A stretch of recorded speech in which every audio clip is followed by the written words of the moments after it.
4 August শেরপুরে বৈষম্যবিরোধী ছাত্র আন্দোলনে প্রশাসনের গাড়ি চাপায় ও গুলিতে 3 শিক্ষার্থী নিহত হয়। এই মামলায় চার্জশিট নিয়ে রয়েছে ক্ষোভ। রাজনৈতিক নেতা ও মামলার বাদী বলছেন চার্জশিট অনিয়ম হয়েছে। শেরপুর প্রতিনিধি মোহাম্মদ শরীফুর রহমানের পাঠানো তথ্যচিত্রে ডেস্ক রিপোর্ট।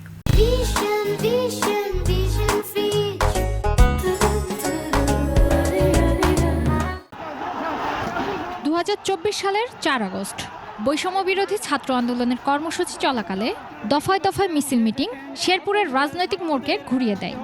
যোগ দেয় সাধারণ শিক্ষার্থী সহ বিভিন্ন শ্রেণী পেশার মানুষ। ওই দিন বিকেলে শহরের তিনানী বাজারের কলেজ মোড়ে শিক্ষার্থীদের অবস্থান কর্মসূচি চলাকালে মুখোমুখি হয় ছাত্র জনতা ও ফ্যাসিস্টদের মিছিল। সেই দিন শেরপুরে ম্যাজিস্ট্রেটের গাড়ি চাপায় মাহবুব হোসেন, শাহরিয়ার আশিস সৌরভ এবং মিছিল থেকে ছোড়া গুলিতে নিহত হয় সবুজ আহমেদ, আহত হয় শতাধিক। এ ঘটনায় 3 মামলায় 504 জনকে আসামি করে আদালতে চার্জশিট দেয় পুলিশ। তবে অভিযোগ রয়েছে চার্জশিটে প্রকৃত আসামিদের বাদ দেওয়া হচ্ছে।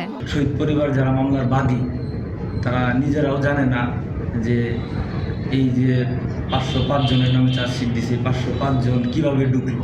যারা আন্দোলনে নেমেছিল তাদের মতো নিরীহ মানুষ যদি এই চার্জশিটে আসামির অন্তর্ভুক্ত হয়, এটি অবশ্যই ন্যাক্কারজনক। আর রাজনৈতিক কোনো ব্যক্তি যেন এখান থেকে স্বার্থ হাসিল করতে না পারে। যারা এই হত্যাকাণ্ডের সাথে ওতপ্রোতভাবে সরাসরি জড়িত, এই আসামিগুলো চার্জশিট থেকে বেরিয়ে গেছে। এদিকে চার্জশিট আদালতে জমা দিলেও মাহবুবের মা তার ছেলের মামলায় নারাজি দিয়েছেন। আমার ছেলের মারছে ম্যাজিস্ট্রেটের গাড়ি, এবার গাড়ির মধ্যে যে লোকগুলা ছিল তারাই দোষী।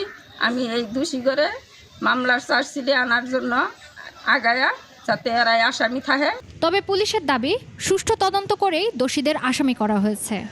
তদন্তে যারা প্রমাণিত হয়েছে তাদের নামে চার্জশিট দেওয়া হয়েছে, আর যারা নির্দোষ প্রমাণিত হয়েছে হাতে গোনা অল্প কিছু সংখ্যক তাদেরকে আমরা চার্জশিটের বাইরে রেখেছি। মামলাগুলো সুষ্ঠু বিচারের প্রত্যাশা স্বজন ও এলাকাবাসীর।